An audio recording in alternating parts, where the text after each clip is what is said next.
Hello, this is Adam with DreamMade Productions. This video is made possible by the very kind donations of viewers like you. Thank you. If you are in a position to help this channel improve quality and grow, please visit my Patreon page at www.patreon.com/DreamMadeProductions, linked below.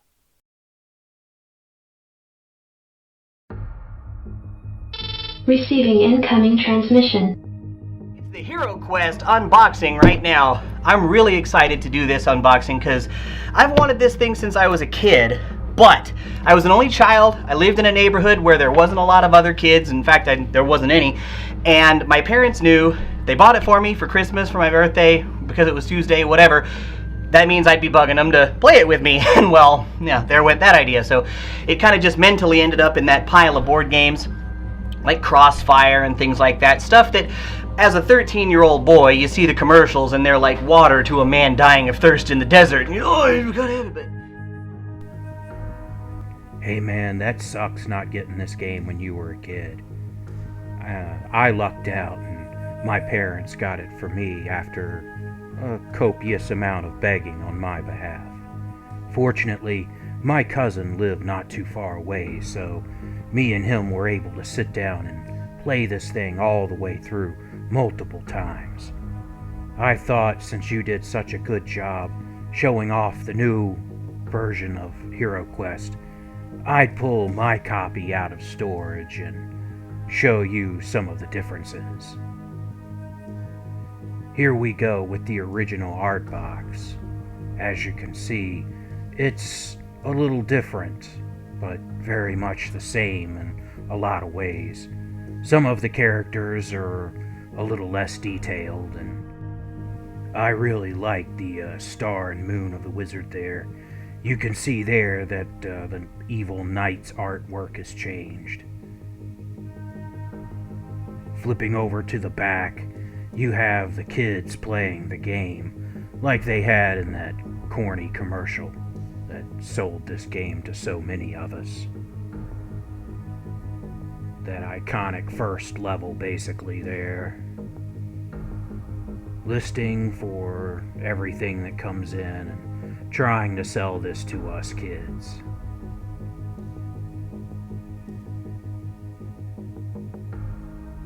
So here we go. Gonna open up the box here. Show you everything that's inside. Now, this set has been played a lot, so not everything in here is in the best condition, but I'm gonna pull stuff out and let you see some of what came with the original game. This is the Armory. And here's a close-up of the condition that the game is in, everything kind of in there. All of the minis right there, stacked in this box. All of the pieces that make up the board. All the cards and dice and books and other things. As you can see, there were some changes from the old dice to the new dice, but these have been used quite a number of times. Let's take a closer look at all of these cards here. We've got the artifact cards, the chaos spells. These are monster cards with the monster stats. The treasure deck, which I would imagine hasn't changed much. Earth spells for the heroes, water spells for the heroes, air spells for the heroes, and fire spells for the heroes. Here are close-ups of the monster cards showing you the stats and really getting in there and showing you some of the artwork. As you can see, abominations weren't originally in the game. They were familiar, which I would imagine are Games Workshop things, just like the Chaos Warriors that had to be removed.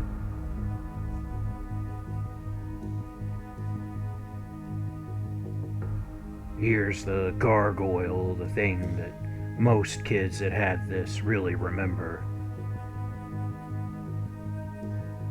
I just love this old artwork. Here's a close-up of the Armory stand-up box that tells you about all the furniture and what all the tiles mean.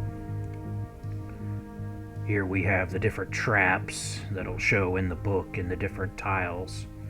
Skull tiles, the stairs, and of course, all of the little furniture that came with the game. Going over, you can see here in between the missions, you can buy upgraded weapons and armor.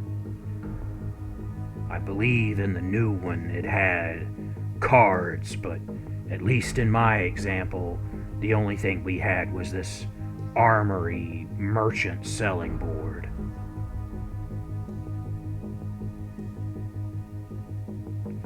Here's the inside of the lid of the box, just showing you how to put the gargoyle together along with how to put some of the furniture together.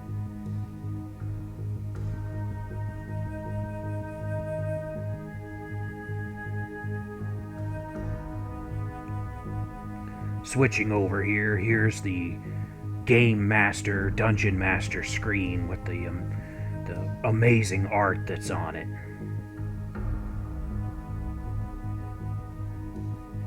Got the gargoyle there in the center, and the evil wizard. Mummies and undead. Let's take a look at the reverse here. As you can see, it's largely unchanged between the editions. In the center, you have your monster chart to tell you what all of the monsters do. Along with dice, and as you can see here, the Chaos Warriors and the Famir, as opposed to the rebranded, removing any reference to Gamer's Workshop. HeroQuest. So, the original game came with these first levels character sheets on these cardboard tiles, fully color and tell you how your character begins the campaign. The barbarian's so strong he cut through the words.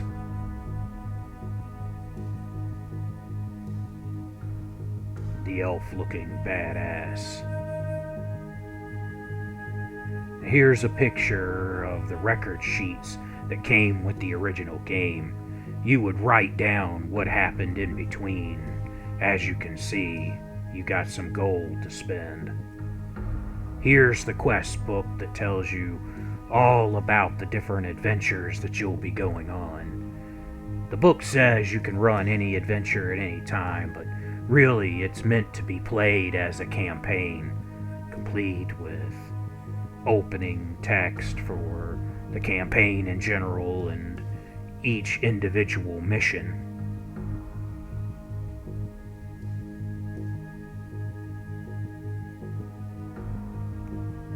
Flipping through more missions here.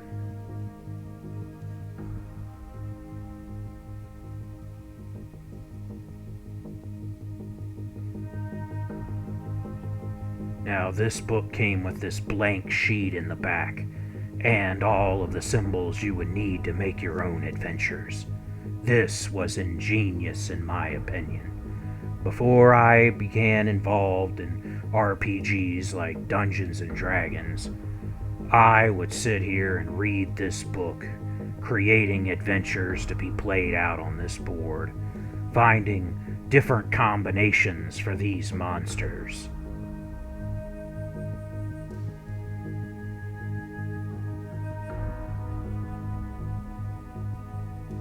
The back page telling you all about each monster.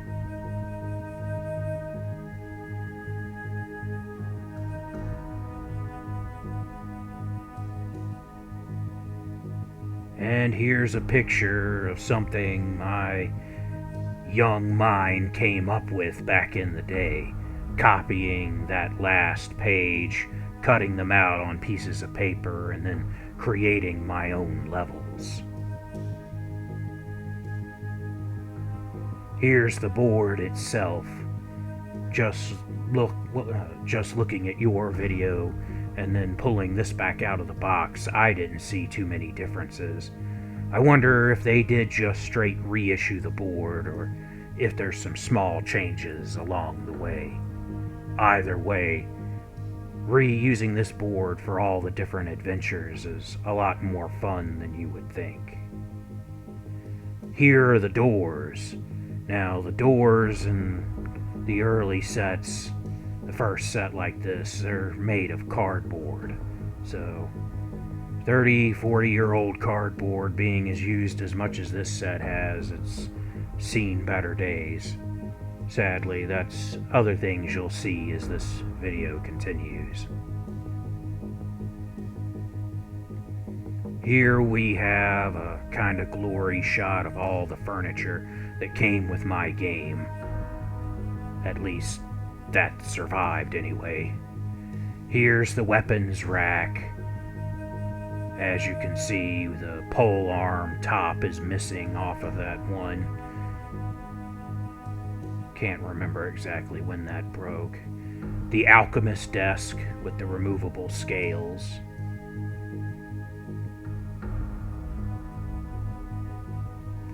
The torture rack, one of my personal favorites to have on the board. Yeah.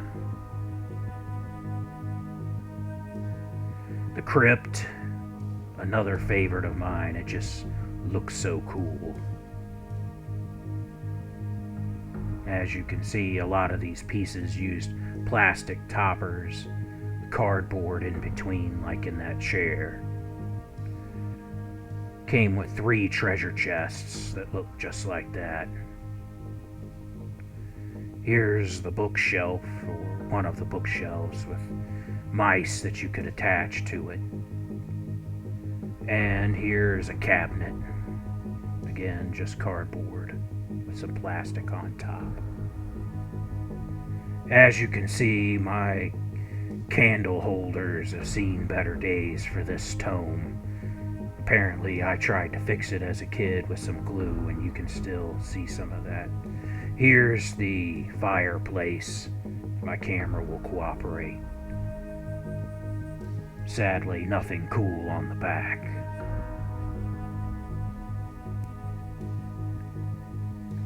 And here's one of the, as your friend called it, benches. I always thought it was a table. And here's the problem of when you make this stuff out of cardboard. This poor thing fell apart years ago, and it's just too bent up and frayed to put back together properly. So here we go with the heroes of our story.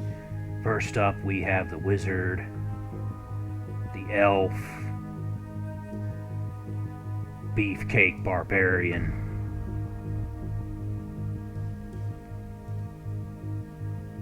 and the dwarf.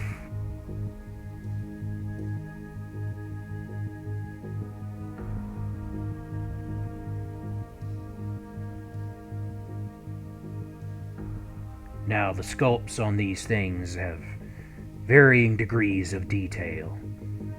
For the time, these things have outstanding detail, though they don't hold up quite as well today.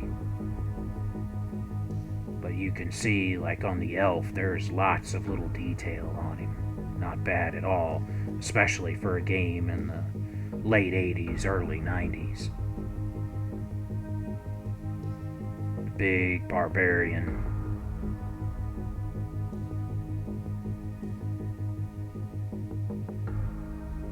You can see the stress marks on the plastic. This stuff is just getting brittle with age.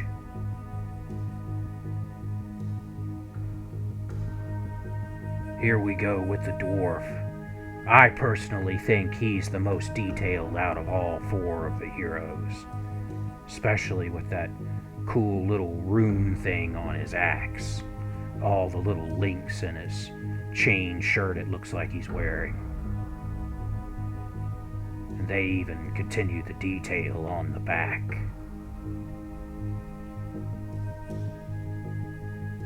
Here's a shot of the lowest level enemies, your Goblin Hordes.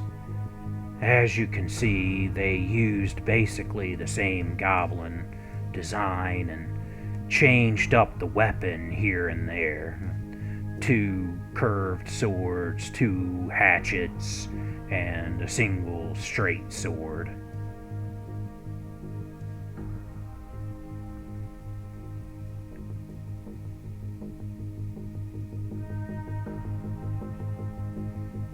Moving up a level, we have the Orcs. Basically the same deal. They're all the same statue, just replacing the weapons in their hands with some slightly different ones. My favorite, of course, was the one with the fucking meat cleaver. The ones with swords and the mace.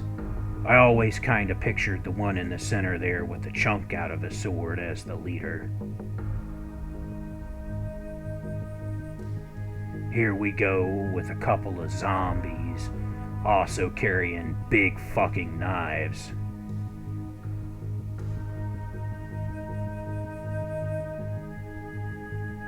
And here are the skeletons.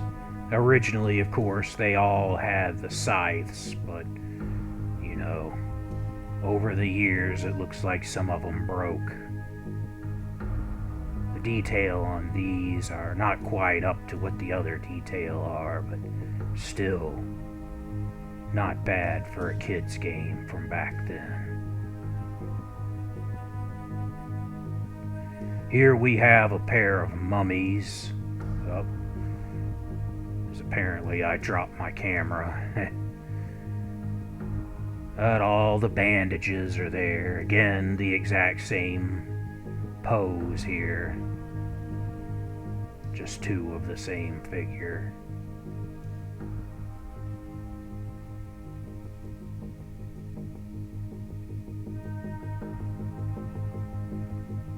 Switching up again, here are the Famir.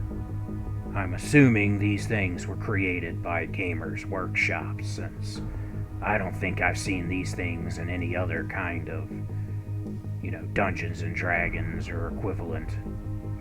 It's too bad these things actually look pretty cool with the weird ball weapon tail and the double-headed axe.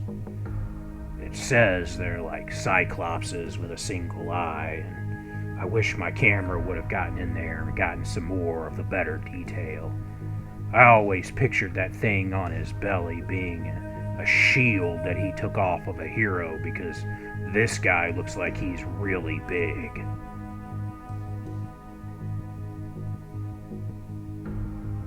Definitely like these guys better than the new fish guys. Here we have the Chaos Warriors. These were the ones that were included instead of, I believe they renamed them Dread Warriors. Again, I have a feeling some of this was designed by Gamers Workshop. These guys kind of remind me of Space Marines in a way. They just have a similar look to them. As you can see, they've got a lot of detail on them. The little chains sticking out, the plates of armor, even rivets. And that fucking axe, man. That fucking axe.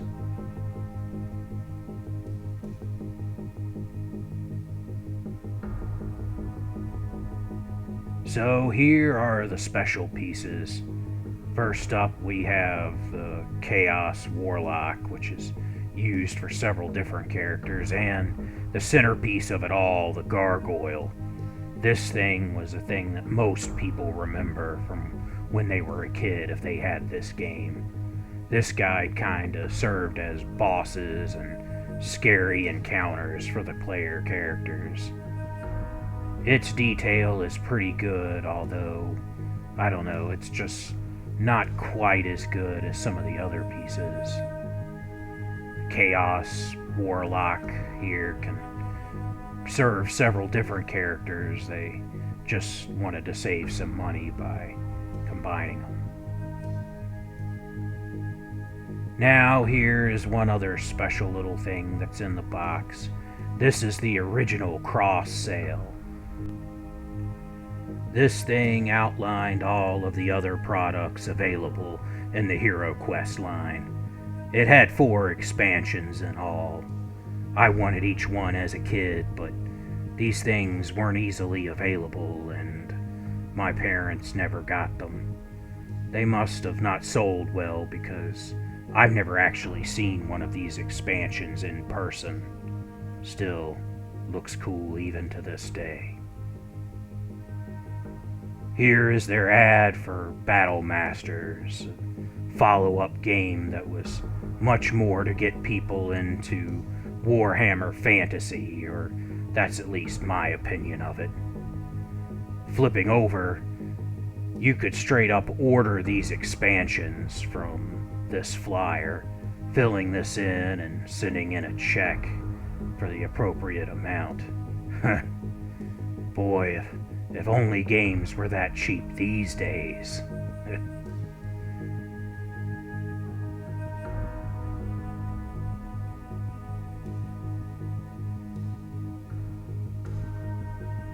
So I thought I would go ahead and follow this up with a quick look at Battle Masters. I always kind of pictured this game as the sequel to HeroQuest, even though I don't think it really has that much to do with it. I always figured that the heroes in HeroQuest must have failed, because they're not in this game. This is just straight army on army action.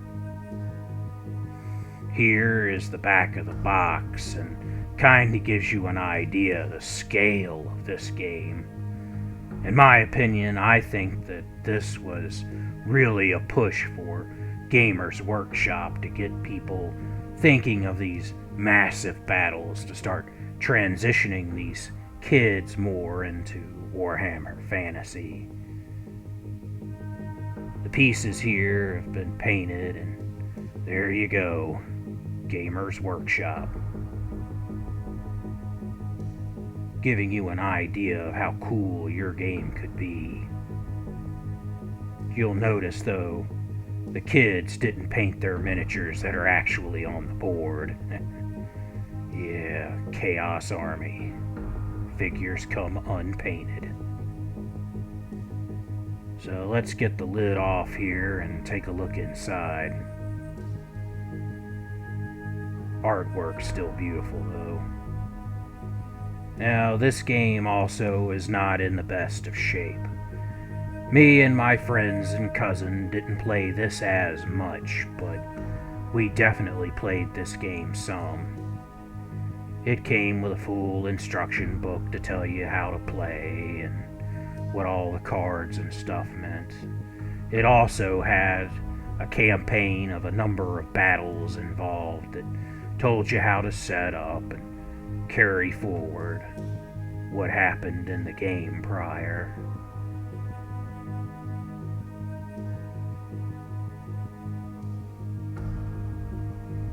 Flipping back through the scenarios here.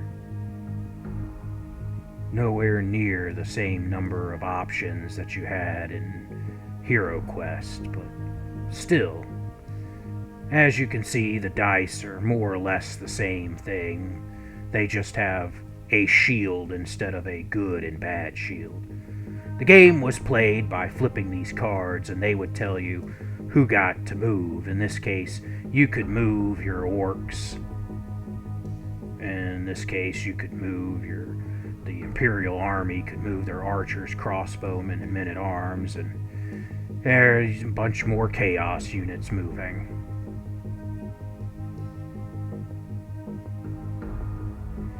Here we go, showing off the Goblin again. The detail remains pretty good. It's nice that the Goblins learn to use, real weapons and shields.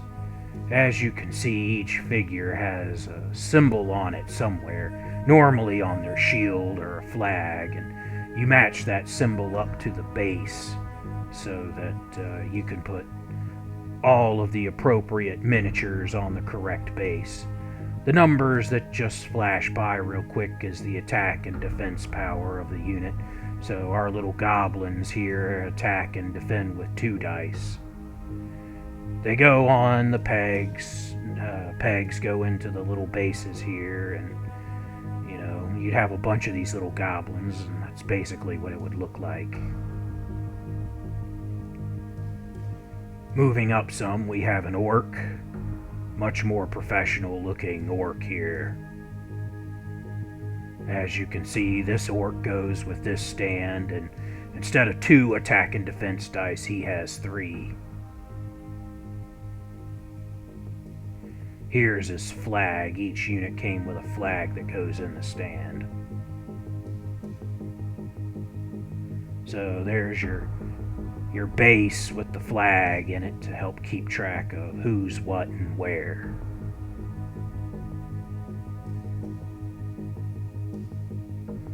There's the orc standing on his base. It was nice that they included a bunch of those little grooves so you could have them facing other directions if you want. Now, here's one of the goblins. It looks like in between HeroQuest and Battle Masters, the goblins learned to train some wolves. And there we go with the goblin on his wolf. The wolf riders in this game were real sons of bitches. Now here we go with the big boy, the Chaos Warrior. Some changes between HeroQuest and Battle Masters. As you can see, Chaos Warriors were the man. They attacked and defended with 4 dice. And they also learned to ride horses because fuck you, you can't have nice things. These guys were always a pain in the ass to have to fight.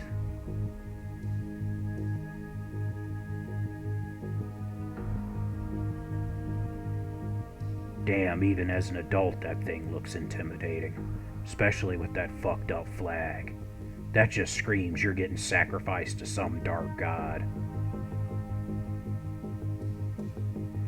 Here's one of the big selling points of the game. It was the tower.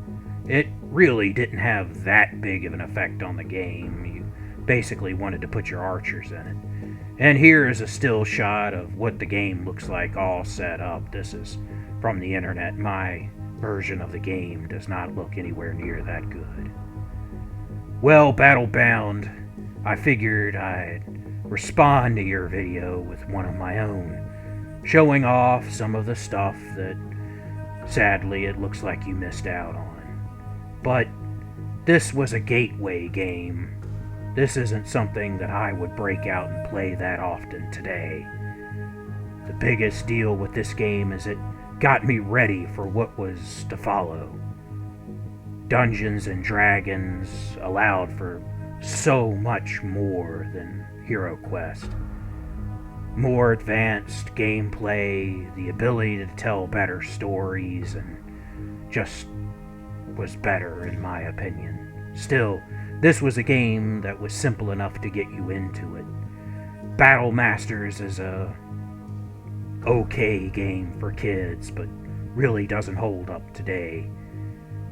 The way the game works is basically whoever moves first loses, so once you start flipping cards, you've got to go through the whole deck before it's reshuffled, so whoever uses their moves to move, the next person is then in a position to use their cards and moves to attack, and it was just not thought out all that well. Still, as a kid, it came with hundreds of pieces and allowed for the idea of mass combat that would be followed up if you went with Gamers Workshop and got into Warhammer or Warhammer 40k, or you did like me and graduated over to BattleTech, which, as you can see, still rules my life today. One of these days, BattleBound, we'll have to meet up and you'll have to get your hands on this yourself. Tell me what you think of the games and compare directly these things to each other. To everybody else out there, if you had these games or similar games, leave your thoughts on HeroQuest and Battle Masters below. If you were one of those lucky kids that had the expansions, man, tell me about that. I wonder if they really actually did add a lot to the game or if it was just more of the same. Thank you for giving me the chance to share this with you and the opportunity to entertain you. And as always, I hope you enjoy the battle reps that are to come.